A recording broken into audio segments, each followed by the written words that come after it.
Presiden Prabowo pastikan stok beras aman.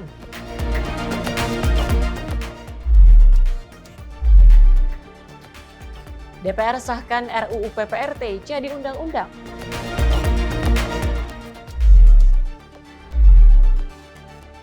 Mekah siap menyambut tamu Allah di Tanah Suci.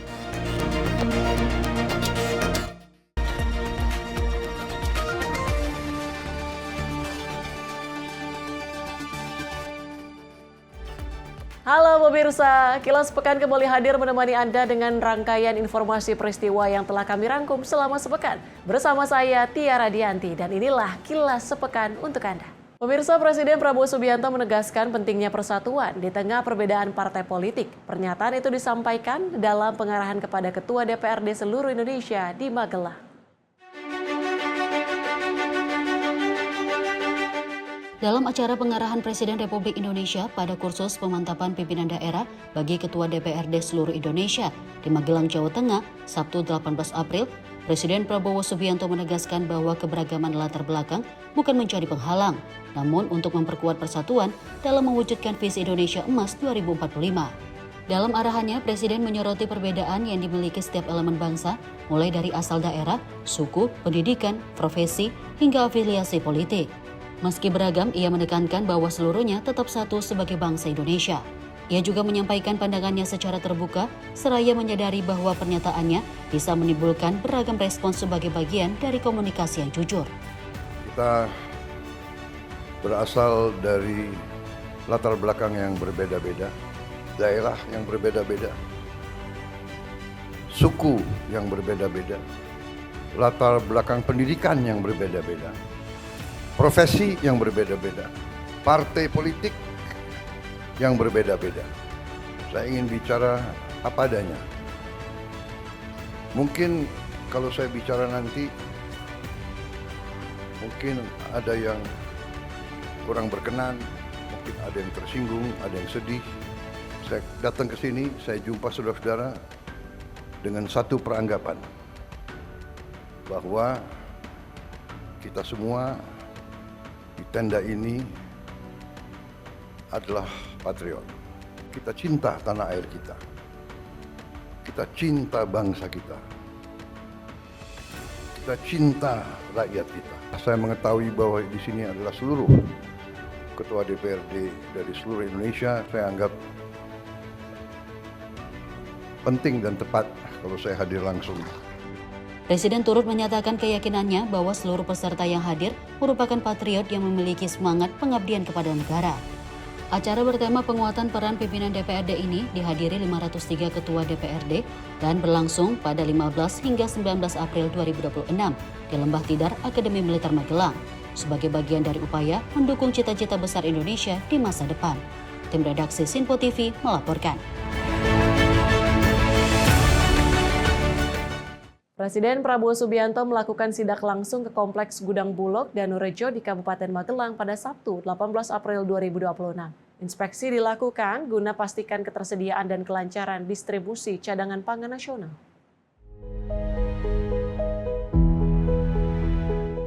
Presiden Prabowo Subianto melakukan sidak langsung ke Kompleks Gudang Bulog Danurejo di Kabupaten Magelang, Jawa Tengah usai menyampaikan pengarahan kepada Ketua DPRD seluruh Indonesia pada Sabtu 18 April 2026. Kunjungan ini menjadi bagian dari upaya pemerintah dalam menjaga stabilitas pasokan beras di daerah.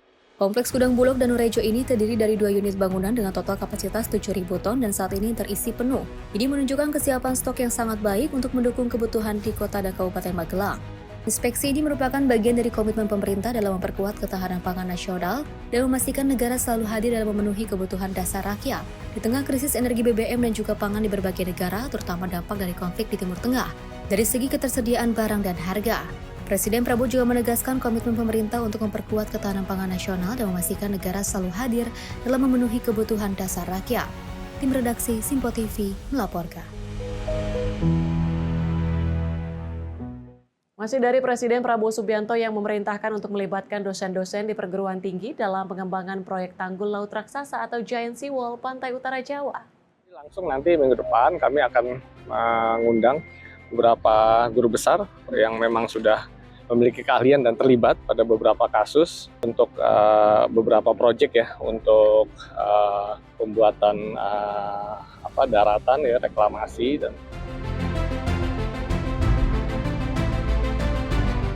Pemerintah akan melibatkan dosen-dosen di perguruan tinggi dalam pengembangan proyek tanggul laut raksasa atau Giant Sea Wall Pantai Utara Jawa. Keterlibatan dosen atas perintah Presiden Prabowo Subianto. Lebih lanjut, Menteri Bria menjelaskan guru besar akan dilibatkan langsung ke dalam tim. Nantinya tim akan dipimpin langsung oleh Kepala Badan Otorita Tanggul Laut Pantai Utara Jawa, Didit Herdiawan Asyaf. Menteri Brian mengatakan selama ini banyak hasil penelitian di kampus mengenai Giant Sea Wall. Bahkan diantaranya ada yang berhasil seperti di Demak dan Semarang, Jawa Tengah. Langsung nanti minggu depan kami akan mengundang beberapa guru besar yang memang sudah memiliki keahlian dan terlibat pada beberapa kasus untuk beberapa proyek ya, untuk pembuatan daratan ya, reklamasi dan sejenisnya. Itu kita akan ajak untuk bertemu dengan Kepala Badan Otorita Tanggul Laut di Indonesia begitu. Berarti buat kajian teknis ya Pak dari perguruan? Ya, bahkan lebih dari itu langsung dilibatkan nantinya masuk ke dalam timnya yang dipimpin oleh Bapak Kepala Otorita Tanggul Laut. Lebih lanjut, Brian mengatakan Giant Sea Wall merupakan program strategis pemerintah untuk mengatasi banjir imbas cuaca di ekstrim di Pantura. Tanggul laut raksasa tersebut akan melindungi 30 jiwa penduduk dan 60% industri. Dari Jakarta, Tio Malau, Simpo TV melaporkan. Kita ke Wakil Presiden Gibran Rakabuming meninjau RSUD DKI di Kabupaten Yahukimo, Papua Pegunungan. Wapres dorong peningkatan status rumah sakit tersebut dari tipe D menjadi tipe C guna perkuat layanan kesehatan di wilayah pegunungan. Dalam kunjungan tersebut, Wapres melihat langsung kondisi fasilitas kesehatan serta layanan yang tersedia bagi masyarakat. Ia menekankan pentingnya percepatan peningkatan kapasitas rumah sakit, baik dari sisi sarana prasarana maupun sumber daya manusia. Upaya peningkatan status RSUD DKI ini diharapkan dapat memperluas akses layanan kesehatan rujukan bagi masyarakat Yahukimo dan sekitarnya yang selama ini menghadapi keterbatasan fasilitas dan tenaga medis. Sejalan dengan Wapres, Ketua Komite Eksekutif Percepatan Pembangunan Otonomi Khusus Papua Felix Wanggai menuturkan bahwa kebijakan pemerintah untuk menaikkan status rumah sakit menjadi tipe C akan diikuti dengan penguatan fasilitas dan tenaga kesehatan. Lebih jauh, Felix menekankan bahwa peningkatan layanan kesehatan di Papua tidak dapat dilepaskan dari kondisi keamanan yang kondusif sebagai fondasi utama pembangunan. Ia juga mengapresiasi kehadiran langsung Wapres di Yahukimo yang dinilai strategis, mengingat wilayah tersebut memiliki posisi penting sebagai penghubung logistik di Papua Pegunungan. Selain sektor kesehatan, pemerintah juga mendorong pengembangan Yahukimo sebagai salah satu sentra pangan di Papua Pegunungan guna mendukung ketahanan ekonomi masyarakat. Tim redaksi Simpo TV melaporkan. Pemirsa, Wapres Gibran Rakabuming mengapresiasi jajaran TNI dan Polri atas dedikasi mereka dalam menjaga situasi tetap aman dan kondusif di Kabupaten Yahukimo. Hal ini menekankan pentingnya stabilitas keamanan sebagai fondasi utama percepatan pembangunan serta pemerataan program pemerintah hingga ke wilayah terpencil.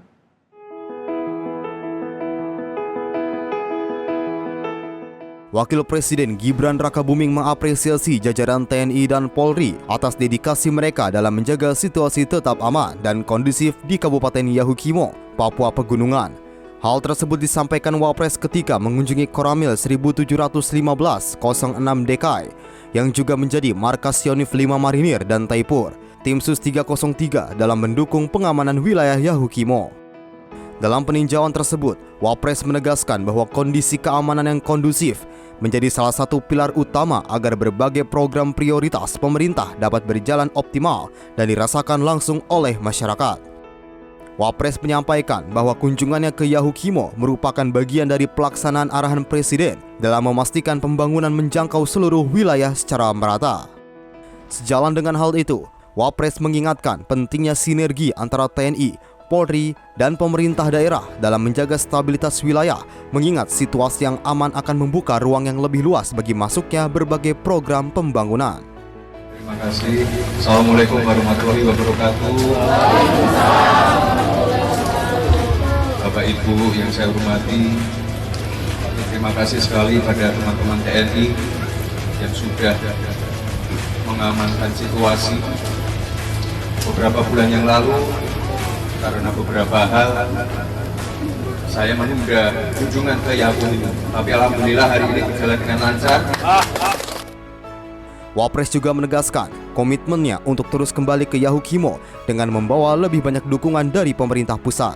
Berbagai program prioritas pemerintah pun disiapkan untuk terus didorong implementasinya di Yahukimo.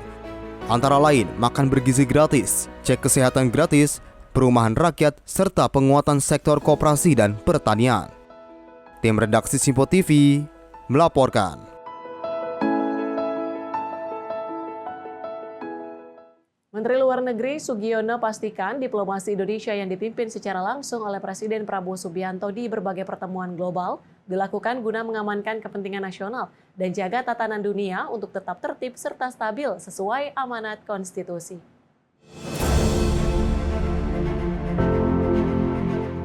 Menteri Luar Negeri RI Sugiono memastikan diplomasi Indonesia di tengah ketidakpastian global tetap memprioritaskan kepentingan nasional dan menjaga stabilitas kawasan dan dunia. Dalam 1,5 tahun kepemimpinan Presiden Prabowo Subianto, Indonesia memiliki intensitas yang tinggi dalam berinteraksi dengan lingkungan global. Pemerintah memastikan langkah-langkah terukur dan berkelanjutan menjadi prinsip utama diplomasi Indonesia. Menlu Sugiono mengatakan kepentingan nasional tersebut diantaranya menjaga pasokan energi, ketersediaan pupuk, hingga kerjasama teknologi dan pendidikan. Pernyataan itu disampaikan Menlu Sugiono dalam konferensi pers penguatan posisi Indonesia di dunia internasional yang digelar di kantor Kepala Staf Presiden Jakarta. Menghadapi situasi global seperti ini, saya kira merupakan sebuah keharusan bagi Indonesia untuk memperkuat posisinya dalam tata pergaulan dunia dengan prinsip-prinsip yang kita ketahui bersama merupakan tradisi politik luar negeri Indonesia dengan prinsip-prinsip bebas aktif. Kemudian juga seperti apa yang disampaikan oleh Bapak Presiden bahwa 1000 kawan terlalu sedikit dan 1 lawan terlalu banyak. Yang kita arahkan untuk menjaga dan memperjuangkan kepentingan nasional. Itu yang pertama, yang utama, bahwa penguatan posisi kita di dalam panggung global merupakan sebuah upaya untuk memperkuat dan memajukan kepentingan nasional serta menjaga tatanan dunia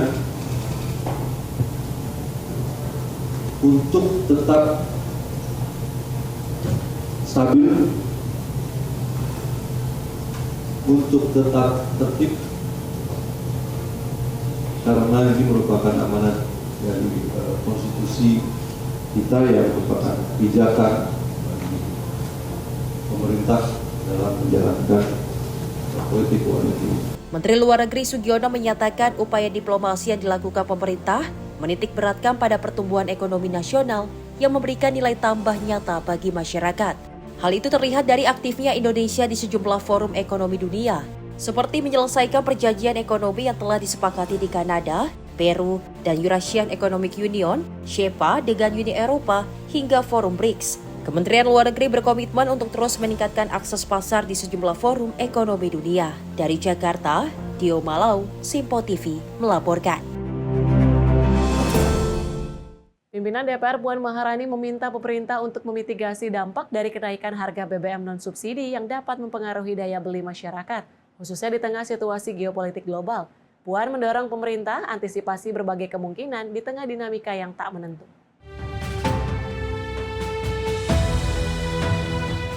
Harga bahan bakar minyak atau BBM non-subsidi kini mengalami kenaikan harga setelah dipicu akibat ketegangan yang terjadi di Timur Tengah. Merespon hal ini, Ketua DPR Puan Maharani meminta kepada pemerintah untuk dapat memitigasi dampak dari kenaikan BBM non-subsidi tersebut. Pasalnya dengan adanya kenaikan BBM non-subsidi ini berdampak langsung terhadap daya beli masyarakat. Oleh karena itu, Puan mendorong pemerintah agar dapat mengantisipasi sejumlah kemungkinan di tengah konflik Timur Tengah yang tak menentu. Jadi memang hal itu yang kami himbau kepada pemerintah dan stakeholder untuk bisa dilakukan. Dan dengan situasi geopolitik yang semakin tidak menentu seperti ini, tentu saja pemerintah harus bisa memitigasi kesiapan terkait dengan harga BBM dengan sudah adanya kenaikan harga bensin non subsidi. Tentu saja harus ada keadilan dan diberikan penjelasan kenapa harga tersebut naik dan sampai kapan dan apakah harga tersebut akan terus naik ataukah tidak. Dan evaluasi ini tentu saja harus disampaikan secara berkala. Jadi memang DPR meminta kepada pemerintah untuk memitigasi segala hal yang kemungkinan yang akan terjadi, karena kita juga belum mengetahui dengan situasi geopolitik yang terjadi apakah perang ini akan berlanjut atau terus atau stop. Namun sebagai negara yang walaupun tidak secara langsung terimbas, kita harus siap mengantisipasi dan memitigasi kemungkinan-kemungkinan yang terjadi. Dari Jakarta, Fahrizal Davarizkiano, Simpo TV melaporkan.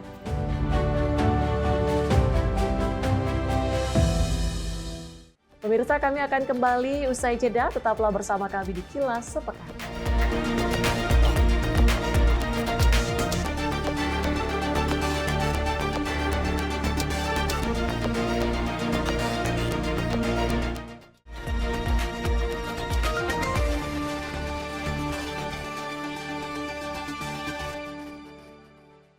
Menelusuri fakta di antara simpang siur opini publik.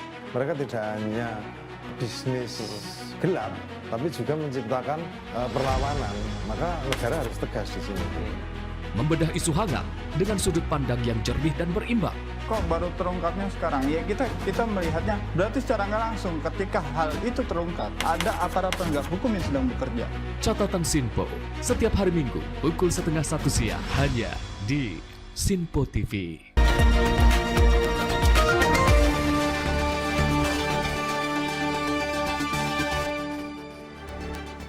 Anda kembali menyaksikan Kilas Pekan bersama saya, Tiara Dianti. Pemirsa, Dewan Perwakilan Rakyat secara resmi mengesahkan rancangan Undang-Undang Pelindungan Pekerja Rumah Tangga atau RUU PPRT menjadi undang-undang. Pengesahan tersebut diambil melalui sidang paripurna yang dipimpin langsung oleh Ketua DPR Puan Maharani di Kompleks Parlemen, Senayan, Jakarta. Para pekerja khususnya buruh kini telah mendapatkan kepastian hukum melalui Undang-Undang Pelindungan Pekerja Rumah Tangga setelah disahkan oleh DPR. Pengesahan RUU menjadi Undang-Undang PPRT tersebut dilakukan dalam rapat paripurna DPR yang berlangsung di Kompleks Parlemen Senayan, Jakarta pada Selasa pagi. Pengesahan itu juga menjadi angin segar dalam memberikan kepastian hukum bagi para pekerja. Perlindungan pekerja rumah tangga, apakah dapat disetujui untuk disahkan menjadi undang-undang? Setuju. Terima kasih.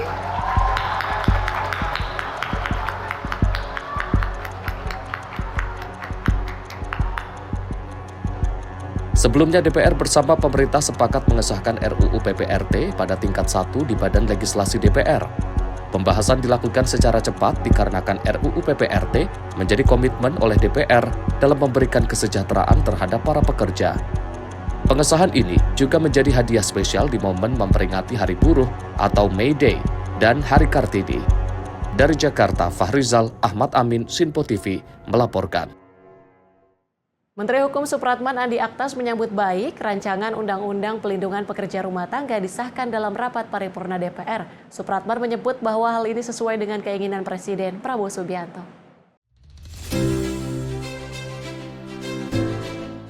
Setelah menanti selama 20 tahun, rancangan Undang-Undang Pelindungan Pekerja Rumah Tangga atau RUU PPRT kini disahkan oleh DPR. Pengesahan ini dinilai sebagai angin segar sekaligus hadiah spesial bagi para pekerja.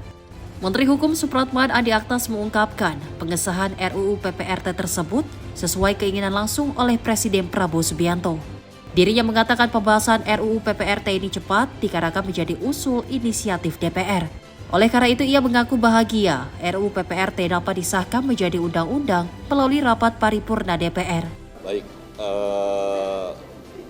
bagi pemerintah ini sebuah kebahagiaan karena seingat saya Bapak Presiden Prabowo Subianto pada saat hari yang lalu sesuai dengan tuntutan teman-teman dari seluruh serikat pekerja juga menyampaikan keinginan agar RUU ini bisa diselesaikan. Dan alhamdulillah pimpinan DPR dan semua teman-teman di Balik bisa menyelesaikan. Tentu ini kebahagiaan bagi pemerintah. RUU ini akhirnya terwujud karena ini adalah usul inisiatif DPR. Dari Jakarta, Farizal Ahmad Amin, Simpo TV melaporkan. Pemerintah pastikan siapkan skema gaji untuk manajer Koperasi Desa Kelurahan Merah Putih atau KDMP. Skema penggajian disiapkan di luar anggaran yang telah disiapkan 3 miliar rupiah per koperasi. Pemerintah memastikan anggaran gaji untuk manajer Koperasi Desa Kelurahan Merah Putih atau KDMP disiapkan di luar anggaran yang telah disiapkan 3 miliar per koperasi. Menteri Koperasi Ferry Juliantono mengatakan bahwa pemerintah telah menyiapkan anggaran khusus untuk gaji manajer. Namun belum dipastikan apakah anggaran tersebut berasal dari APBN atau sumber keuangan negara yang lain. Itu sumbernya dari pagu 3 miliar itu atau beda lagi? Di luar. APBN lagi berarti Pak? Nanti ada skemanya lagi. Pak, impresnya tadi soal apa sih Pak? Impres sama Kepresnya?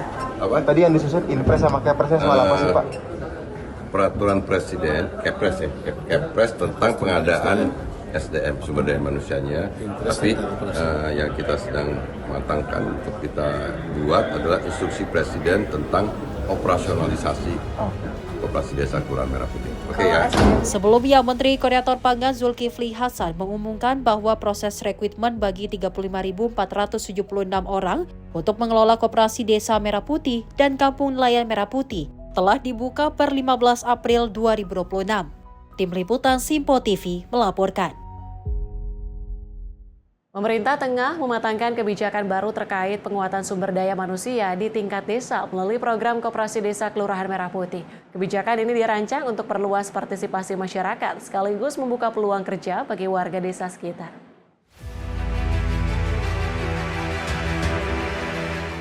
Menteri Koperasi Ferry Juliantono menyebut pemerintah saat ini tengah menyusun instruksi Presiden yang akan mengatur operasionalisasi program Koperasi Desa Kelurahan Merah Putih. Kebijakan ini menjadi langkah lanjutan setelah sebelumnya direncanakan penerbitan keputusan Presiden terkait pengadaan sumber daya manusia untuk program Koperasi Desa Kelurahan Merah Putih. Ferry mengatakan program ini tidak hanya berfokus pada penguatan sistem, tetapi juga membuka peluang kerja bagi masyarakat desa.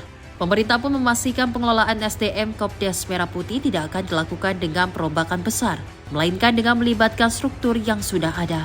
Peraturan Presiden, Kepres tentang pengadaan SDM, sumber daya manusianya, tapi yang kita sedang matangkan untuk kita buat adalah instruksi Presiden tentang operasionalisasi Koperasi Desa Kelurahan Merah Putih. Oke ya. SDM-nya nanti juga akan oprek kayak manajer lagi? Juga, kan nanti ada dari desa juga kita akan libatkan pengurus Koperasi Desa yang sudah ada, mereka untuk kita buka kesempatan untuk menjadi pekerja karyawan di Koperasi Desa Kelurahan Merah Putih di luar yang dari penerima manfaat yang kemarin kita juga buka kesempatannya ke Pak Menteri Sosial gitu.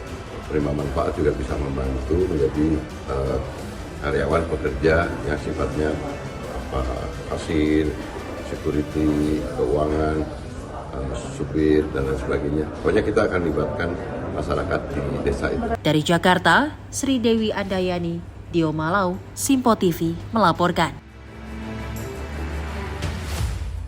Dewan Perwakilan Rakyat kembali menggelar sidang paripurna ke-17 masa persidangan 4 tahun sidang 2025-2026 di Kompleks Parlemen Senayan, Jakarta pada Selasa pagi. Dalam sidang paripurna ini beragendakan bahas pengesahan RUU PPRT tingkat 2 hingga pengesahan RUU tentang pelindungan saksi dan korban.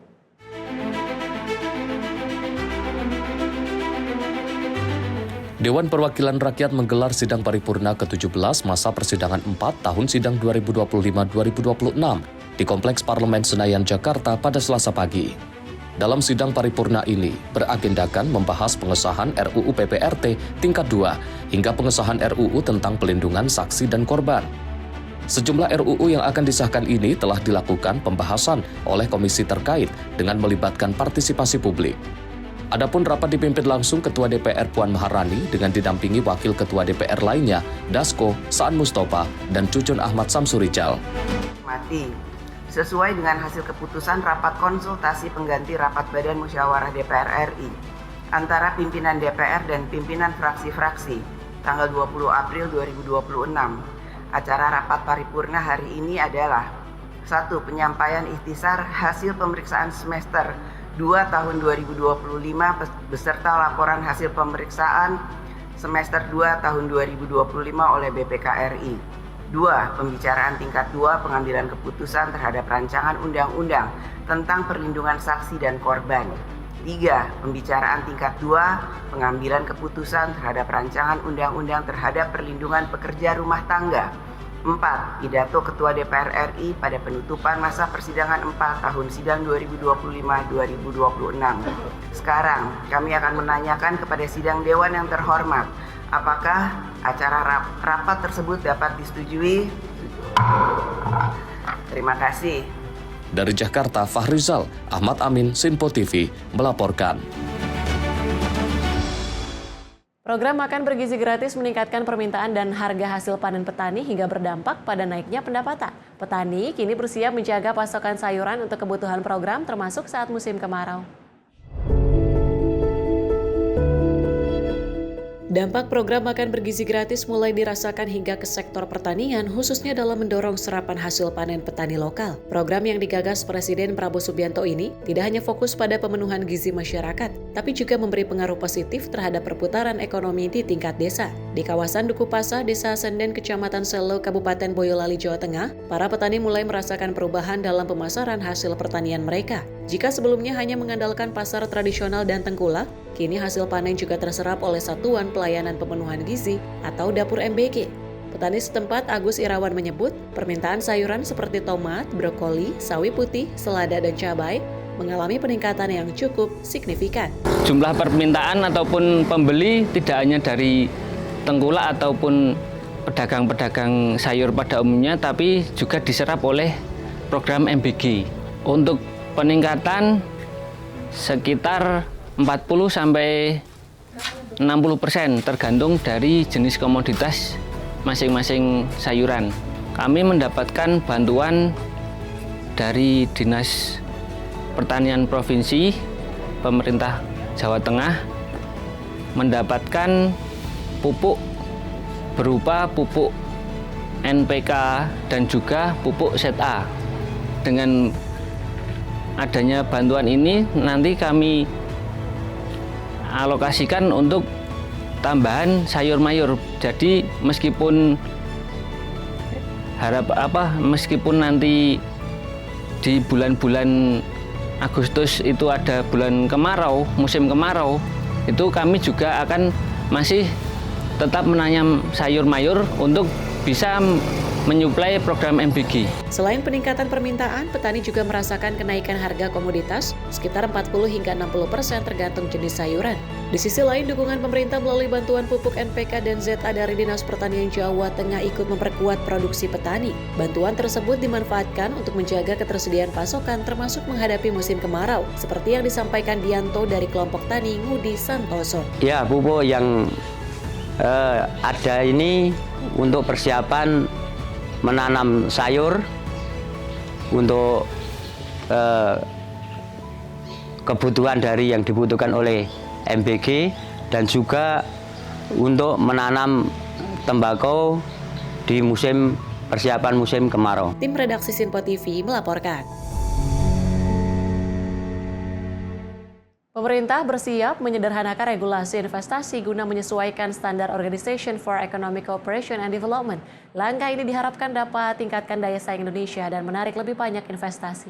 Pesan dari beliau tentunya adalah investasi yang masuk ini ya dari segi yang tadi saya sampaikan, penciptaan lapangan pekerjaannya juga harus tumbuh secara baik, benar dan juga berkualitas. Itu arahan Bapak Presiden. Karena ini menjadi sangat penting. Presiden Prabowo Subianto mendorong penyederhanaan regulasi investasi dengan meminta Menteri Investasi Kepala BKPM Rosan Perkasa Ruslani memangkas aturan yang dinilai menghambat. Kebijakan ini diarahkan untuk menyesuaikan standar Indonesia dengan negara anggota Organization for Economic Cooperation and Development agar iklim investasi semakin kompetitif. Pemerintah juga akan mengevaluasi berbagai persyaratan teknis termasuk persetujuan teknis, serta melakukan benchmarking dengan negara-negara ASEAN dan standar OECD.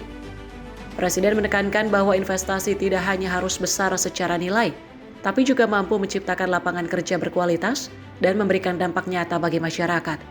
Pesan dari beliau tentunya adalah investasi yang masuk ini, ya dari segi yang tadi saya sampaikan, penciptaan lapangan pekerjaannya juga harus tumbuh secara baik, benar, dan juga berkualitas. Itu arahan Bapak Presiden. Karena ini menjadi sangat penting dan semuanya itu harus segera diakselerasi. Jangan sampai ada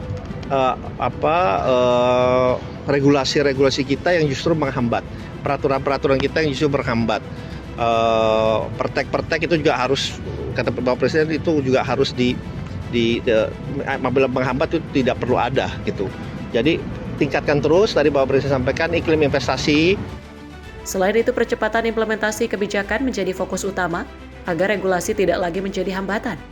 Pemerintah mencatat potensi investasi besar dari sejumlah negara seperti Jepang, Korea Selatan, dan Tiongkok, seiring target investasi nasional yang ditingkatkan menjadi lebih dari 13.000 triliun rupiah pada periode 2025 hingga 2029. Tim redaksi Sinpo TV melaporkan. Penasihat Presiden Prabowo Subianto bidang pertahanan Dudung Abdurrahman menegaskan pesawat militer asing tidak boleh melintas di wilayah udara Indonesia tanpa izin. Dirinya menekankan hal tersebut sudah tertuang dalam hukum internasional.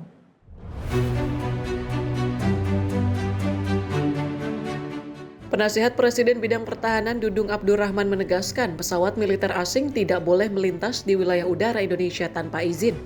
Ia menekankan hal tersebut sudah tertuang dalam hukum internasional. Ia mengaku akan membahas soal hal tersebut dengan Presiden Prabowo. Namun Dudung meyakini Prabowo memahami isu mengenai izin lintas wilayah udara Indonesia. Di sisi lain, Dudung menuturkan perjanjian Major Defense Cooperation Partnership antara Indonesia dan Amerika Serikat yang merupakan kerangka kerjasama pertahanan sudah berlangsung lama. Beliau saya rasa lebih paham tentang itu. Nanti saya akan bicara sama beliau tentang ya.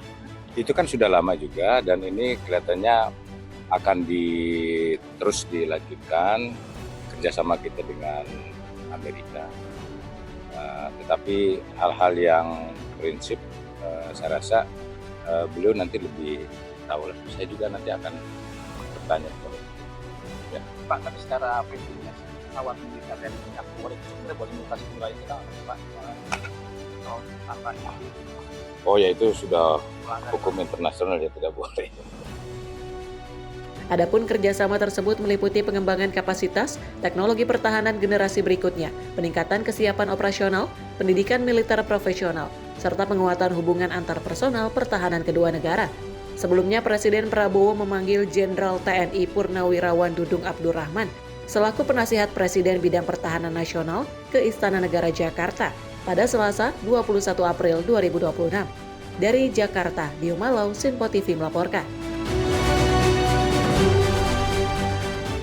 Pemerintah menanggapi naiknya harga gas LPG di tengah masyarakat saat ini imbas kondisi perang di Timur Tengah. Pemberlakuan kenaikan harga gas LPG hanya terjadi pada kategori non-subsidi.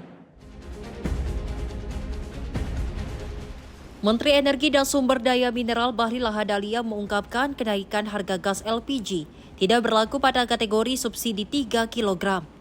Menurutnya kategori ini tidak naik usai stok yang dimiliki di atas standar minimum nasional. Kata Bahlil, pemerintah justru menjamin kenaikan harga tidak terjadi pada kategori subsidi di seluruh lini sektor energi. Pemberlakuan kenaikan harga gas LPG terjadi di kategori non-subsidi yang masif digunakan di sektor industri baik hotel maupun restoran. Pemerintah tidak mengatur harga gas LPG non-subsidi karena menyesuaikan dengan harga pasar global saat ini. Teman-teman media, teman-teman tahu bahwa dalam konteks LPG itu ada dua jenis LPG. ada jenis LPG yang 3 kg dan ada LPG yang di atas 5 kg. Itulah yang membedakan antara LPG yang disubsidi dan LPG yang tidak disubsidi. Untuk 3 kg itulah LPG yang disubsidi. Sementara yang di atas 3 kg itu adalah LPG yang tidak disubsidi. Nah, khusus untuk LPG yang disubsidi, stok kita di atas standar minimum nasional dan harganya tidak ada kenaikan. Flat sama dengan harga bensin RON 90 dan harga solar CN48. Nah, kenapa harganya naik? Saya katakan bahwa kita mengatur harga yang pemerintah bisa menjamin untuk harganya nggak naik itu adalah yang bersubsidi. Sementara yang tidak bersubsidi itu dipakai oleh industri, restoran, hotel. Jadi itu memang tidak kita atur harganya, dia menyesuaikan dengan harga pasar. Begitu bos. Tapi kalau dibilang harganya langka, saya pikir laporan dari kami standar minimum di atas 10 hari kok, di atas standar minimum nasional. Aman. Dari Jakarta, Max Munte, Azizul Hakim, Simpo TV melaporkan. Pemirsa, kami akan kembali usai jeda. Tetaplah bersama kami di Kilas Sepekan.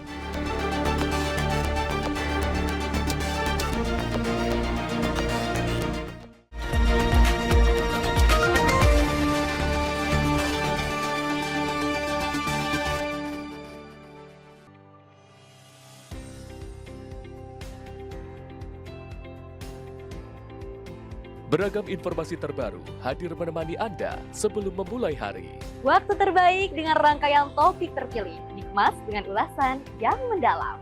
Mengangkat isu yang tengah menjadi pembicaraan paling hangat, agar pagi Anda lebih semangat. Jadi pastikan pagi hari Anda lebih bermakna bersama rangkaian berita yang telah kami rangkum untuk Anda.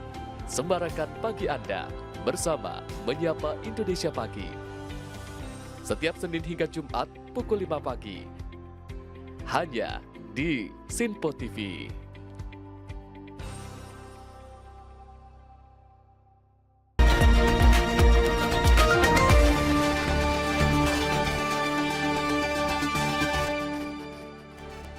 Terima kasih Anda masih bersama kami di Kilas Sepekan.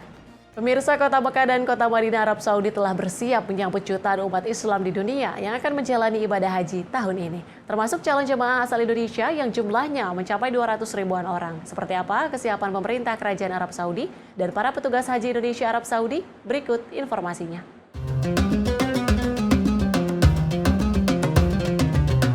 Tidak lama lagi sekitar 2 jutaan umat Islam di dunia, termasuk Indonesia, akan membadati Kota Makkah Al-Mukarramah, Arab Saudi untuk menunaikan rukun Islam kelima, yaitu ibadah haji.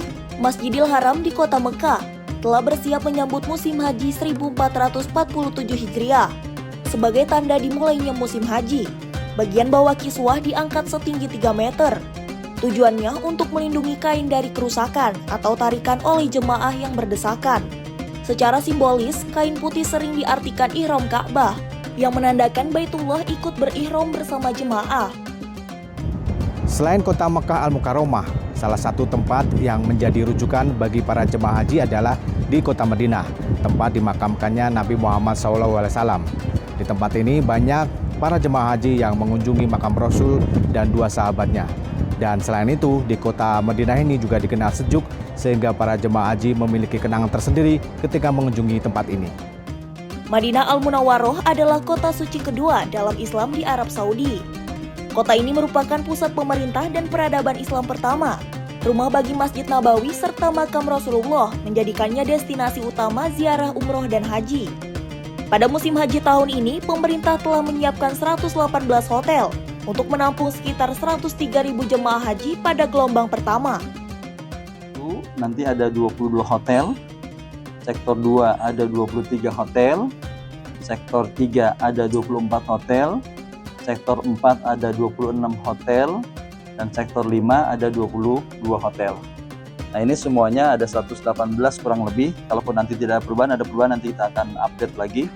Jadi hotel-hotel yang akan ditempati jamaah haji untuk gelombang pertama sekitar 100.000 setengahnya. Jadi 100.000 akan datang ke Madinah. Nanti setelah musim haji dari Mekah gelombang kedua yaitu akan datang dari Mekah menuju Madinah sekitar 100.000 lebih seperti itu. Nah ini kita sudah siapkan untuk hotel-hotel dan rekan-rekan PPIH juga sudah proses tadi sektor 1, sektor 2 juga sudah proses monitoring, juga survei ke lokasi hotel-hotel. Mudah-mudahan penyambutan pertama nanti ada 15 kloter tanggal 22, itu kita sudah siap semua hotelnya.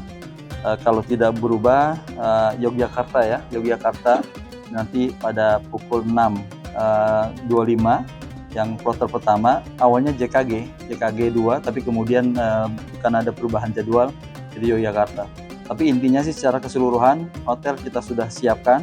Kalau seandainya nanti ada hal-hal yang memang berubah dari penerbangan, kita akan lihat. Nah sejauh ini majmuah juga yang memang mengelola hotel kita sudah koordinasikan, dan kemudian juga pemilik hotel juga kita sudah koordinasikan. Alhamdulillah mereka memberikan respon yang baik. Oleh karena itu kita berharap kelancaran saat penerimaan kedatangan jamaah ini yang pertama.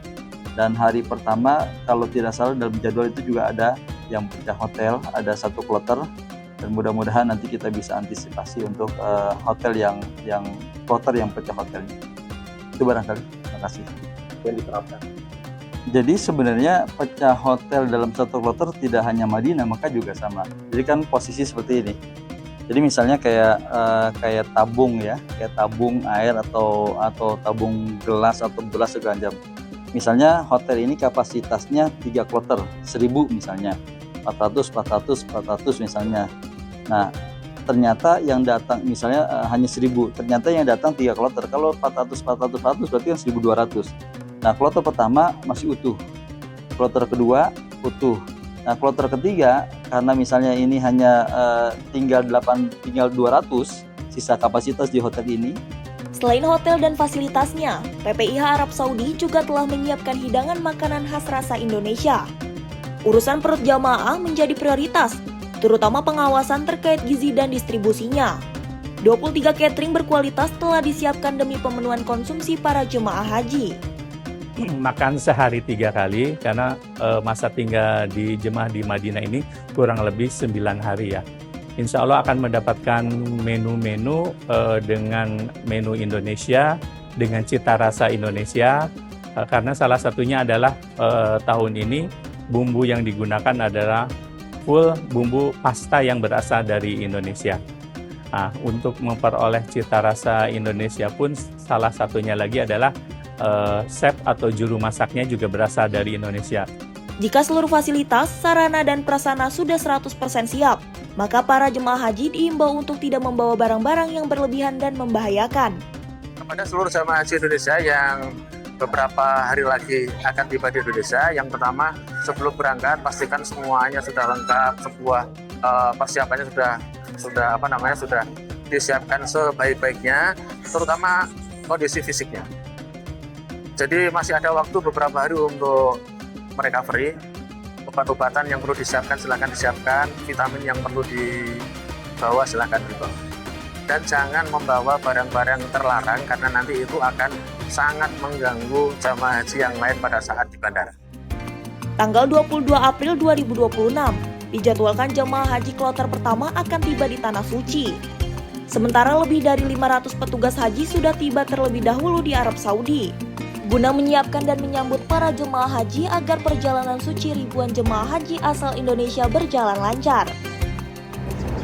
Alhamdulillah wa syukurillah, pemerintah Kerajaan Arab Saudi telah siap menyelenggarakan ibadah haji tahun ini. Diperkirakan 2 juta umat Islam di seluruh dunia dan juga 221.000 jamaah asli Indonesia akan hadir di tempat ini. Dan kita berdoa agar mereka semua bisa melaksanakan ibadah haji dengan lancar dan menjadi haji yang mabrur. Dan jangan lupa, Kami petugas Haji Indonesia siap melayani dan juga membantu Anda untuk mensukseskan ibadah suci, perjalanan suci Anda, sehingga Anda pulang dengan selamat ke Indonesia, kembali bertemu dengan sanak saudara.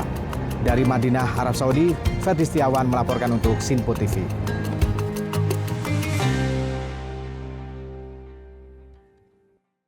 Keimigrasian menunda keberangkatan terhadap 13 calon jemaah haji melalui embarkasi asal di tanah air. Adapun mayoritas penundaan keberangkatan dilakukan pasca temuan calon jemaah haji yang non-prosedural. Direktur Jenderal Imigrasi Kementerian Imigrasi dan Pemasyarakatan, Hendar Sam Marantoko, menjelaskan penundaan ini harus dilakukan untuk menjamin keamanan dan keselamatan para calon jemaah haji selama melangsungkan ibadah haji di Arab Saudi. Hendarsman menjelaskan penggunaan visa non-haji seperti visa bekerja dan kunjungan jadi alasan utama keimigrasian menerapkan penundaan sementara waktu bagi calon jemaah haji. Meskipun demikian, penundaan ini bersifat sementara waktu. Artinya calon jemaah haji yang terkendala administratif dapat menyelesaikan proses tersebut selama masa ibadah haji tahun ini berlangsung. Hal ini disampaikan Hendar Sam saat ditanya mengenai jumlah calon jemaah haji yang tersandung keberangkatan non-prosedural di kantor Pusat Direktorat Jenderal Imigrasi Kemenimipas pada Senin petang. Kedepannya keimigrasian akan terus melakukan pengecekan administratif maupun hal-hal prosedural lainnya agar memberikan pelayanan masif pada masa ibadah haji kali ini. Ini kita update, ya kan?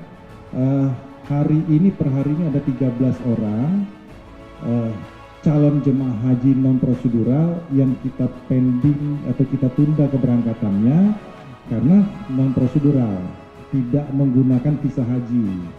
Nah, kita padahal pada saat itu kita sebenarnya belum membuat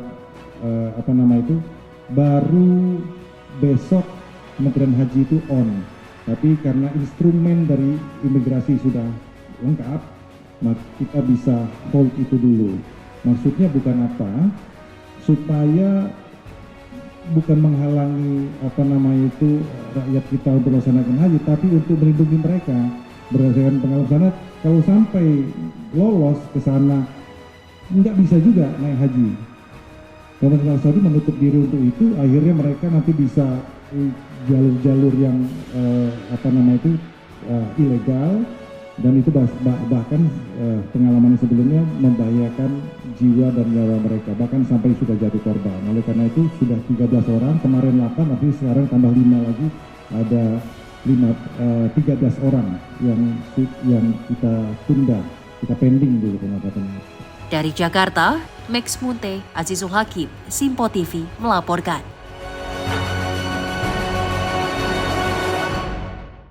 Kementerian Haji dan Umroh resmi melepas keberangkatan jemaah haji 2026 kloter pertama melalui Bandara Internasional Suta, Tangerang, Banten. Pelepasan diresmikan langsung secara seremonial oleh Menteri Haji dan Umroh Muhammad Irfan Yusuf dan Ketua Tim Pengawas Penyelenggaraan Haji Dasko.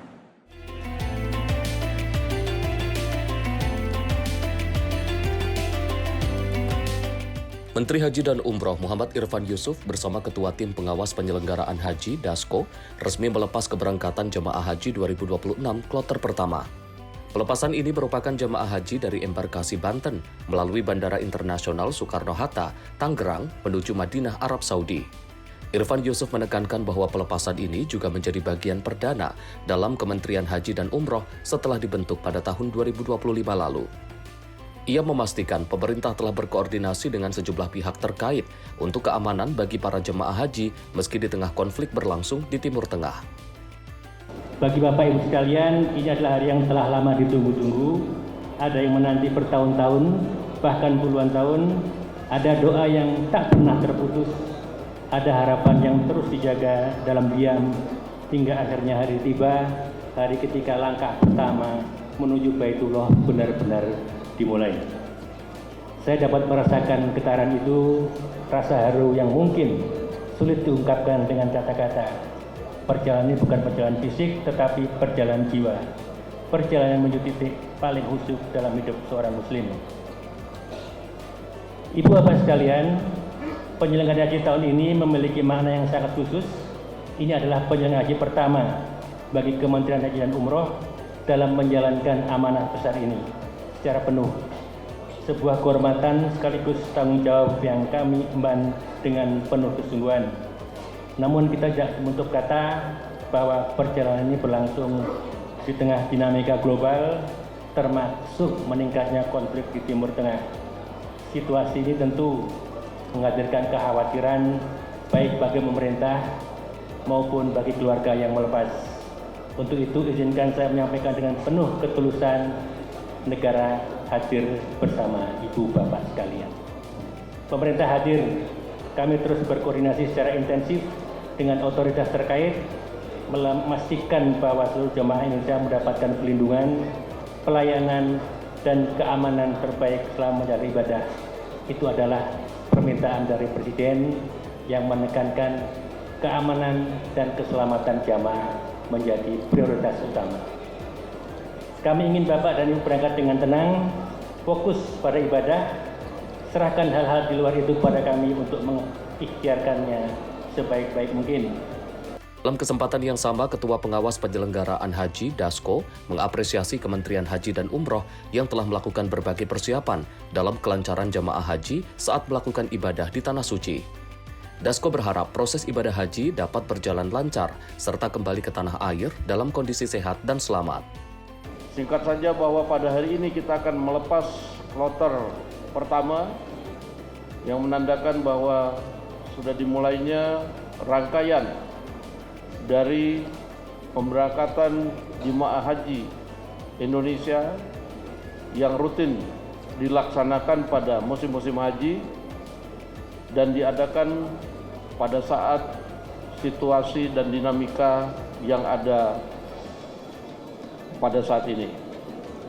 Tadi sudah disampaikan bahwa negara hadir untuk menyertai jemaah haji dan juga kami sampaikan apresiasi kepada Kementerian Haji yang kita monitor bahwa pada saat ini Kementerian Haji yang pertama kali melaksanakan pemberangkatan haji, petugas pendamping itu selama 1 bulan penuh, kemudian sudah dididik, dilatih sedemikian rupa untuk kemudian mendampingi jemaah haji kita selama di Tanah Suci. Kemudian kami juga monitor bahwa ada penambahan embarkasi haji menjadi 4, lalu kemudian ada penambahan fast track haji untuk mempermudah jemaah haji kita. Dari Jakarta, Fahrizal Ahmad Amin, Sinpo TV, melaporkan.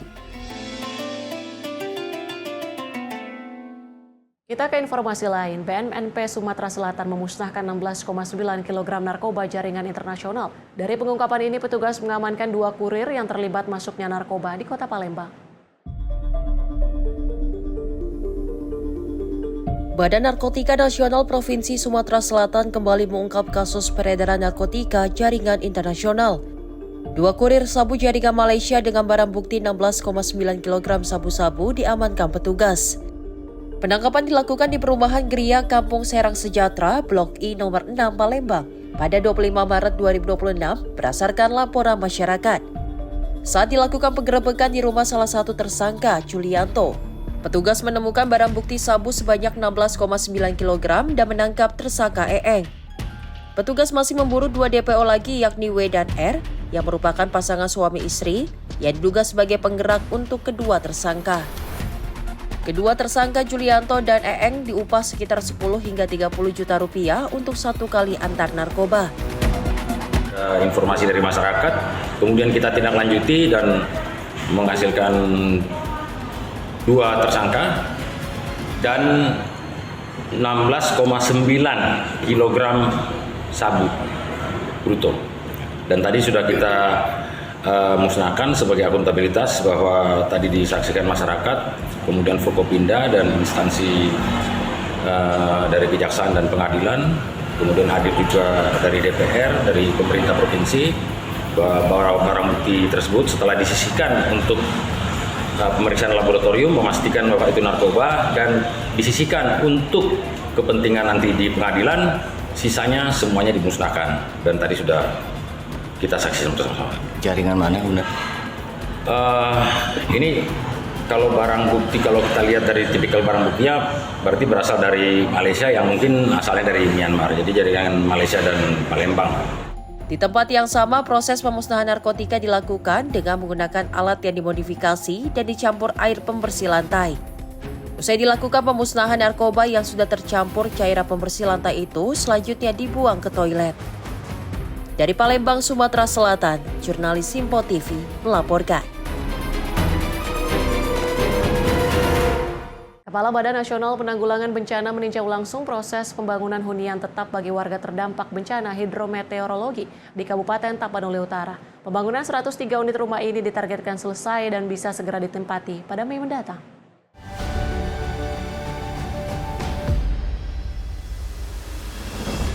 Kepala Badan Nasional Penanggulangan Bencana atau BNPB meninjau langsung proses pembangunan hunian tetap di Desa Dolok Nauli, Kecamatan Adian Koting, Tapanuli Utara pada Senin siang.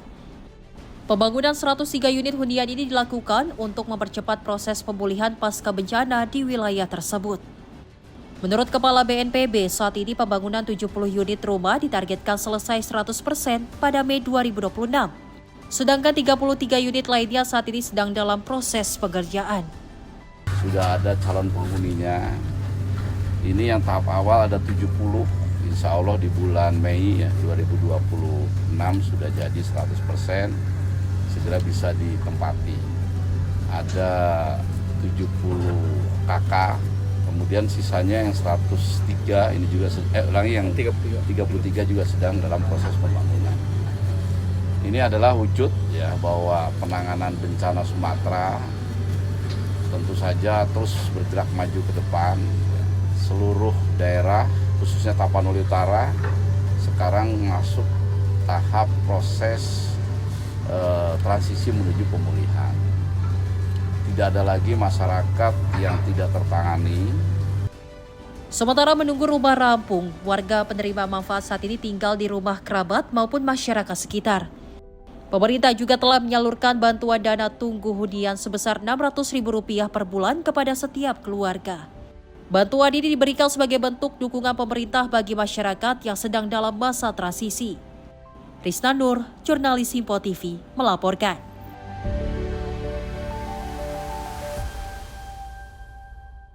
Bareskrim Polri berhasil mengungkap tindak pidana penyalahgunaan BBM dan gas LPG bersubsidi di 223 titik lokasi se-Indonesia. Melalui pengungkapan ini, Bareskrim Polri menaksir kerugian negara sebesar Rp243 miliar.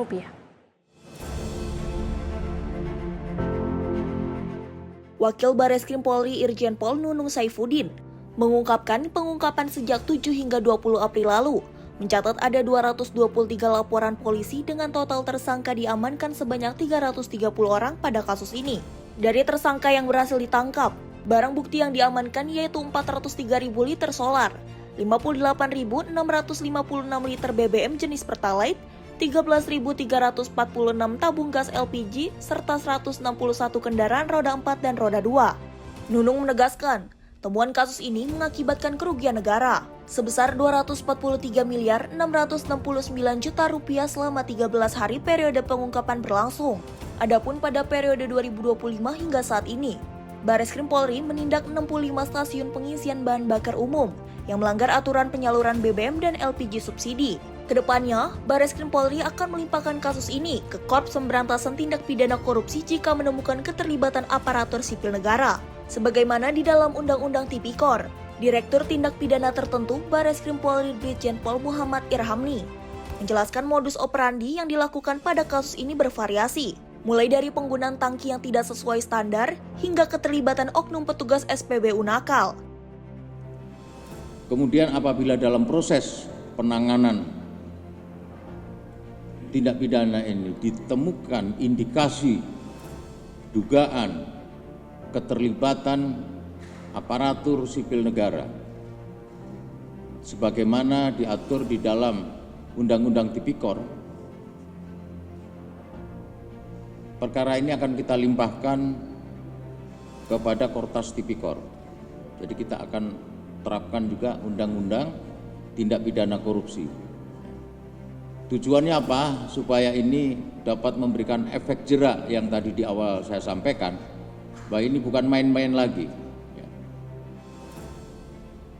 nasib masyarakat kalangan bawah ini juga harus kita perhatikan. Dari Jakarta, Max Munte, Azizul Hakim, Sinpo TV melaporkan. Pekerjaan perpanjangan peron di Stasiun Bogor yang dimulai pada minggu lalu mulai berdampak pada arus penumpang kereta rel listrik atau KRL. PT KAI Komuter Line mulai menyiagakan petugas di Stasiun Bogor untuk bantu mobilitas arus penumpang, khususnya pada area peron 4 dan 5 stasiun. Pengembangan peron 6 hingga 8 di Stasiun Bogor sudah dimulai sejak 15 April lalu. Proyek ini menjadi upaya peningkatan layanan untuk mengakomodasi volume penumpang yang terus meningkat terutama di salah satu stasiun tersibuk itu. Menurut Vice President Corporate Secretary KAI Komuter, Karina Amanda, penerapan pengaturan khusus arus penumpang sudah dimulai terutama pada saat jam sibuk pada pagi hari. Petugas disiagakan di beberapa titik untuk membantu mengarahkan penumpang, terutama yang menuju peron 4 dan 5 serta penumpang yang tiba di stasiun. Para penumpang juga diarahkan untuk memanfaatkan jembatan penyeberangan Paledang sebagai alternatif guna mengurangi penumpukan di jalur utama. Jadi memang pekerjaan perpanjangan peron di Stasiun Bogor ini sudah kita mulai dari minggu lalu ya, tepatnya tanggal 15. Dan kebetulan hari ini adalah hari Senin pertama. Kita menghadapi pengaturan flow penumpang secara khusus di Stasiun Bogor sebagai bagian dari pekerjaan untuk perpanjangan peron. Jadi yang kami lakukan saat ini, kami menyiagakan petugas-petugas di Stasiun Bogor ini untuk membantu pengaturan flow penumpang, khususnya penumpang yang akan masuk ke area peron 4 dan 5 di Stasiun Bogor. Lebih lanjut, pihak KAI Komuter pun mengimbau kepada seluruh penumpang untuk selalu mengikuti arahan petugas demi menjaga kelancaran dan keselamatan bersama, terutama pada saat jam padat, khususnya di Stasiun Bogor. Dari Jakarta, Anggita Haryono, Dio Malau, Simpo TV melaporkan. Kita ke informasi mancanegara. Presiden Amerika Serikat Donald Trump mengumumkan perpanjangan gencatan senjata dengan Iran atas permintaan Pakistan di tengah menunggu proposal resmi dari Teheran.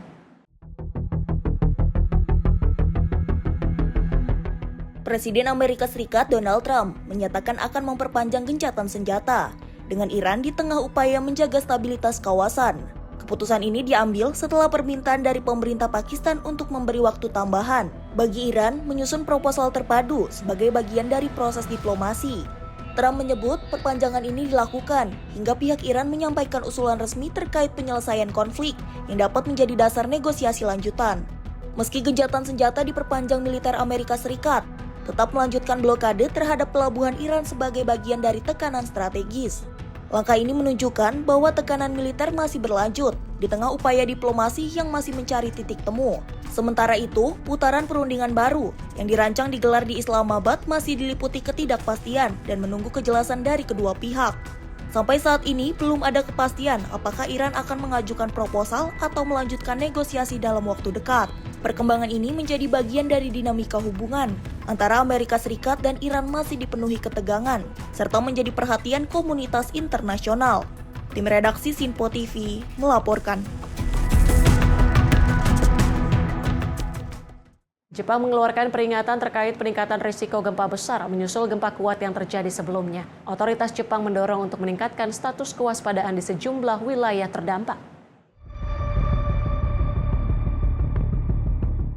Otoritas di Jepang mengeluarkan imbauan kewaspadaan terhadap potensi terjadinya gempa besar atau megaquake seiring meningkatnya aktivitas seismik di kawasan tersebut. Peringatan ini dikeluarkan menyusul gempa berkekuatan tinggi yang terjadi pada Senin dan mengguncang sejumlah wilayah serta menimbulkan kekhawatiran akan gempa susulan. Wilayah pesisir utara menjadi salah satu area yang disebut memiliki risiko meningkat terhadap aktivitas seismik lanjutan dan berpotensi terdampak lebih besar.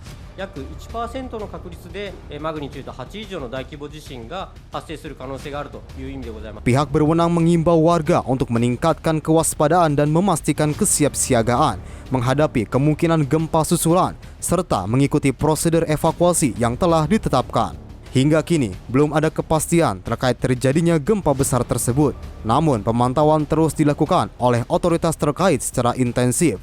Situasi ini menjadi perhatian, mengingat Jepang merupakan salah satu negara dengan aktivitas seismik tinggi yang sering mengalami gempa bumi dengan berbagai skala. Tim redaksi Simpo TV melaporkan.